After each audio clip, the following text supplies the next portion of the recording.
Ancient of Days, living versus surviving Christmas. Christmas. Welcome, Yes. guys. We started to talk about forgiveness last time, and I thought I would want to ask this guy. Oh, that's why we have changed the positions. I guess so. It's only Okay. order that you come to the interrogation chair. Yes. I come to the interrogative chair. So, Dominic Kamau, Fr.Victor Mbuthia. And I thought maybe there could be an aspect, a psychological aspect for forgiveness. Do you think there's a psychological aspect? Oh, there is. But you see, in fact, the research, there's a research of psychology of forgiveness. In fact, when I was doing my master's, I focused on him. I actually wrote to him, and he was very nice to actually respond. He's called Robert Enright. And so there is a lot of research around forgiveness.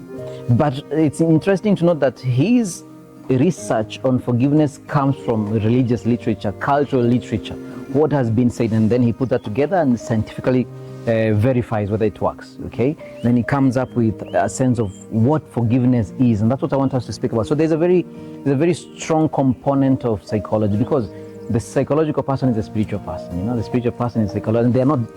They're distinct, but they're not separate. One thing we learned last time is that God commands forgiveness. Yes. Is there any evidence in psychology that there is need to forgive? Yes. Oh, yeah, absolutely. So the research indicates, let's start from the physical, like people who don't forgive. One of the, let me just maybe explain the term that we call psychosomatic illness. Now, what is psychosomatic illness? Psychosomatic is Psycho and somatic. Mwili. Somatic is mwili. Okay. Yes, like somatic. Now, psychosomatic illnesses are those illnesses that start from the mind, then they go through a defense mechanism we call conversion when they are not addressed, and they manifest themselves as a physical illness. So high blood pressure, take for example, oftentimes is a psychosomatic illness, right? High blood pressure is often a psychosomatic illness, yeah? Not always, but often. Some doctors would argue it's often, or if not always, a psychosomatic illness. That means that this person maybe has been carrying resentment and anger, and resentment is stored anger, that there's anger that I've been keeping, and that continues to breed in me, and it becomes a monster by itself. So there is that, okay? Forgiveness helps in blood pressure. Forgiveness has also been found to correlate with cancer, because trauma is related to cancer. Really? Yes. Okay, yeah. So people who have had traumatic experiences, especially when they were children, have higher susceptibility to cancer. Okay, so forgiving can help to stop that, okay? Because you breathe in a lot of negative chemicals within your body that comes from the resentment that you are keeping, okay? So actually, take for example, when you have stress and anxiety, you have higher tendencies of having the flu, okay? Because you're producing a certain neurochemical called cortisol. It attacks your immune system. It lowers, yes, and so you're easily susceptible to the flu. So that's a very important thing to understand. And oh, well, if you if you are a priest and you're not forgiving, you'll have I would be surprised. Yes, absolutely. So now when people who don't forgive have higher levels of anxiety and paranoia. Why? Because if I have not forgiven, I'll be concerned, I'll be worried when someone comes to, let's say, you have not forgiven that previous relationship, that guy who cheated on you, that guy who betrayed and crushed your heart. So that's pent up. There's pent up, so you're more anxious because now you are not so paranoid, which is a form of anxiety. Like when this other person is coming to talk to me, do they mean what they say? So a lack of forgiveness contributes to anxiety and paranoia. It makes you suspicious of people's intentions. It makes you struggle with compliments because you're like, where are you coming from? So it comes up with a host of actually psychological issues in and of itself. When you do not forgive, right? Self-esteem is attacked, by the way, the poor self-appreciation. So you don't like who you are. You are very good at self-criticism, especially when you don't allow forgiveness to go. And then there is something very interesting. You cannot experience positive emotions if you don't let go of negative emotions. Okay, do you understand? So the more you store negative emotions, the more you're not able to. The also more you're not able to appreciate and experience positive emotions. So I guess then there is evidence psychological, yes, devoid of religion. Yeah, there is evidence, scientific evidence that you really need to forgive. Yes. Now, there's a question also you asked me last time that I'm curious about its connection with psychology. Is there evidence that somebody has to ask for forgiveness for that inner forgiveness, that inner positivity to come. Yes. Do I have to ask forgiveness for the offender? Right, right. Does the person who is forgiving need to hear an apology? Yes. Right. Okay. Let's say someone insulted you, Father. Yes. Alafu agongwe na gari aende. So what's gonna happen? You know? God forbid. Yes. Right? God forbid. Yeah. Of course, maybe at that moment you might be saying, yeah, Mungu amenilipizia, you know? Yes, yes. But the thing is, what people need to understand is, we say that forgiveness is an inside job. Forgiveness is for me as the one who has been offended. It's not a favor. And that is one of the reasons, one of the biggest reasons that people find it difficult to forgive. They feel like they are doing a favor to someone who offended them by letting go of the pain and anger. What they do not realize is, it's like, Father, you're walking on the street and someone, maybe, sorry, this used to happen in the past. I don't know if it happens today. A street boy comes and throws feces at you after refusing to give money. Okay? Yes. Now, will you continue moving around smelling of feces until he comes and say, you know, you have to apologize first? When do you kwanza? Right. Now, what will happen when you start meeting other people? What do you think might happen? Yeah, they start avoiding you. Because now you are smelly and all that. Yeah. And your explanation that the reason I'm smelly is because there's a street boy who threw me. You yourself will be uncomfortable to be in their place. Absolutely, yeah. Absolutely. So that's what now lack of forgiveness does. And the other thing, before you go to the process of forgiveness or the aspects about forgiveness. Yes. Is there evidence from psychology that there are some things that are people are unable to let go of? What aspects what would those things? Yes. Okay. So it's very interesting because even some of the research has been done about cancer patients who are struggling with their illness, and those who had resentment were suffering even more. And when they went through the process of forgiveness, they were able to actually experience less pain. Because it can actually help in the recovery process, in the treatment process. Forgiving can help you to feel less pain. Now, maybe before we answer that question, let's come back to the psychological understanding of what is forgiveness itself. Okay? So first of all, one needs to understand that forgiveness is a choice, a free choice. Okay? So there's no choice if it's not free. Yeah. That's number one. So that means I have to choose to forgive. No one can choose for me. No one can push me, not God. If I forgive because I'm feeling commanded, therefore I'm not accepting God's forgiveness, command of forgiveness as his servant, but I'm feeling like his slave, I still be left with resentment because I'm forgiving from a point of still, because I'm not understanding the idea of God's commandment. I'm not understanding that this is good for me. So forgiveness is a choice. But also, there's something you said, and it's important to emphasize that forgiveness is a process. It has no deadlines, and it works differently from one person to the other. It's just... Sometimes it could feel like you're moving forward and back. Yes. Forgiven. Correct. That's true. But that's the path of any success, right? It's very difficult for success to be linear. Usually, even when you're trying to make money or to start a business, you're not going to move from A to B straight. It's going to be like up and down and back and up. Yes, hardly ever is success a linear path, right? So even forgiveness, it is going to be like today you're feeling great, and other days you're mad. So forgiveness is a habit. And what is a habit? A habit is a repeated action. Right?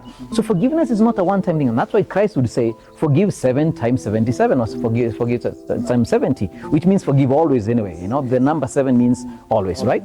So there is that aspect that you got to learn how to forgive, and it becomes a habit, and you become better at it with time. Now, how do you go about forgiveness, especially understanding there are 3 levels of forgiveness in psychology. Number 1 is accepting that I was hurt, and admitting that I don't deserve to be hurt. Exactly. And that's where we talked about that forgiveness is not pushing things under the carpet. Yes. Yeah? Yes. Actually, it's exposing them. Absolutely. It's accepting what you're saying. Yes. Accepting that. Accepting that I've been hurt, and admitting that I've been hurt, and accepting that and accepting that I do not deserve to be hurt. Okay, I don't deserve to be hurt. So what that statement means is that forgiveness proceeds from a place of worthiness. That I see how that I am worthy, I am lovable, I am valuable from God's perspective. So people who have low self-esteem tend to justify their suffering and say, unajua mimi hata watu wakinitesa na kuanga tu hivyo mimi hata watu kiniumiza tu ni sawa. Unajua sasa hata kuna mtu ananipenda. So if you see yourself as worth of heart, you're not even seeing yourself the way God sees you. You're seeing yourself as not valuable, not lovable. So you can't forgive properly. What you're doing is dismiss your pain, and that is not forgiveness. That's not forgiveness. Yeah.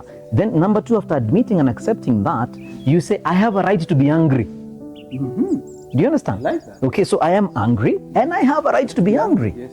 And so that's a terrible thing to tell a person who is angry after being hurt. Wacha kukasirika. Emotions are not something that you can simply just switch off, right? Somebody said anger, connected. Somebody said a headache.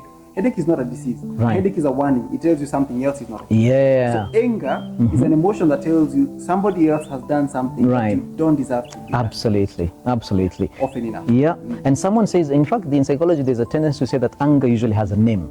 When you are angry, you need to ask yourself, what's the name of this anger? Is this anger shame? Is this anger fear? You know? Anger can be shame? Anger can be shame, yes. People hide their shame by being aggressive, right? By being aggressive. So maybe a husband has been questioned about money and he's not able to provide to his family, and that makes him feel shame as a man. Yeah. And instead of admitting to his wife, hey, I'm really struggling to provide, he protects his shame by fighting, by beating, by being aggressive. Anger has a name. So you need to figure out what is the name of your anger. What is the name of your anger? What is it manifesting, as you said? And the last, so I said there are three. So accept and admit. I don't have a right, I have been hurt and I don't deserve to be hurt. I have a right to be treated well. Number two is I am angry and I have a right to be angry. Now, number three is now that this anger that I have a right to, I need to let it go because it is hurting me. And in its place, and this is the most difficult part, I need to replace this anger with compassion towards the offender. Wow. That is difficult. That is very difficult. And I tell you why. Would you say forgiveness is complete without this third part? It's not. It's not. It's like you're moving, let's say, from Thika to Nairobi. Just because umefika Juja does not mean in Nairobi. But you're not in Thika yet. Okay, so it's different. It's different. Let's say Thika is a place of unforgiveness. Nairobi is a place of forgiveness. Okay? So hujafika. Hujafika. If there is no compassion towards this person. Yes, it's not complete forgiveness. Okay, explain that. Okay, so what does that mean? Let's go back to the scriptures. Jesus says when you exorcise a demon, okay, it goes around the world and comes back and finds its place very clean. What does it do? It goes and finds, once it finds it's very clean, it goes and looks for seven others. Worse than it, and comes. And this is usually the problem about the place that your anger was occupying. Think of this way, that the anger was occupying a space, a mental space. So what is now in that space now you're forgiven? There's a vacuum. Nature abhors vacuum. If you do not replace a negative emotion with a positive emotion, then it will go and look for 7 more demons and comes back. And the person, the next moment you're going to be hurt, you are going to be a monster now. You thought you had forgiven. Nilikuwa nimemsamehe mara ya kwanza. That's why people will say, sasa wacha aone, I'm going to revenge. Because the moment you forgive the first time, there was no replacement of that negative emotion. Now but remember, it takes time. There's no deadline. There's someone who can forgive the same issue in 3 months. There's another person who needs the same issue 5 years. Yeah. It's okay.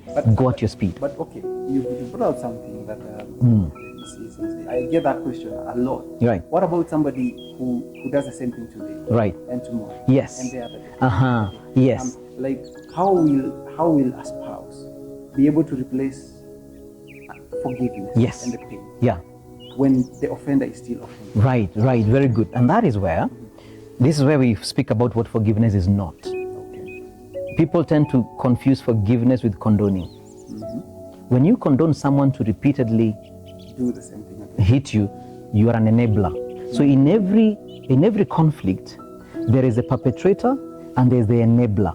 There's a perpetrator who is causing the offense and the enabler who constantly condones. Unajua last time I abused you because I was drunk. Nisamehe. Okay, sawa. That is not forgiveness. Why? Because forgiveness usually goes with assertion. Remember the first stage of forgiveness. I don't deserve to be treated this way.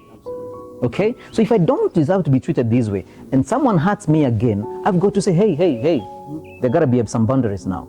Okay? I need you to be accountable. So a forgiver and has to be a person who keeps the other person accountable. You understand? So absolutely. Love and boundaries are not in conflict. Even when God created us, He says, you have all this, but not this one. Boundaries. So there's no conflict. And we had not sinned by the time He gave us a boundary. Okay? So a boundary is not a consequence of sin. Yeah. The time I was watching Jordan Peterson, and he says, even in a situation of a couple, and even besides, when Yes. somebody offends you and you're angry, Yes. we need to ask ourselves, how did I contribute? Yes. How did I contribute? How to did, this yes, situation? absolutely. He says, I think he was talking about a couple. And somebody discovers that the spouse has been unfaithful for about a year. Yeah. How did I contribute Correct. to this infidelity for about a year? Mm. How comes that it happened Yeah. for a whole year and I didn't know? Yep. So then you can be able to, maybe I was too trusting. Yeah, Maybe I was yeah. an enabler. Correct, correct. I was too shy to Yes, ask a question that I yes, needed to ask. yes. Yeah? There's a time also I was working with a couple and the lady told me, Father, if you meet with couples, tell them that don't be afraid to ask your question. Let the person deal with Yes. how they are going to respond. So long as you ask their questions with greatest respect that you can. But when you see something inconsistent, Yeah. when you see something that doesn't make you feel good, Correct. You gotta say don't it. keep quiet with You it. gotta say it. Yes. You gotta Don't say be it. afraid to ask your questions. Yes. Ask your questions. Absolutely. Let the other person deal with it. Yeah. Discomfort Yep. of answering. That's Yes. when then they'll be uncomfortable and Yes. respond with anger. They'll be uncomfortable and be aggressive. Yep. They'll walk away. Then those signs, those things will tell you that your questions are valid. You're right. That is. You're right on the money, and that is why some people who suffer a lot, they're especially the conflict avoidant types, right? So they're enabled. Yes, because they're so conflict avoidant. They hate difficult conversations. They end up hurting more because by the time they say that you are hurting me, they are coming from a place of now resentment.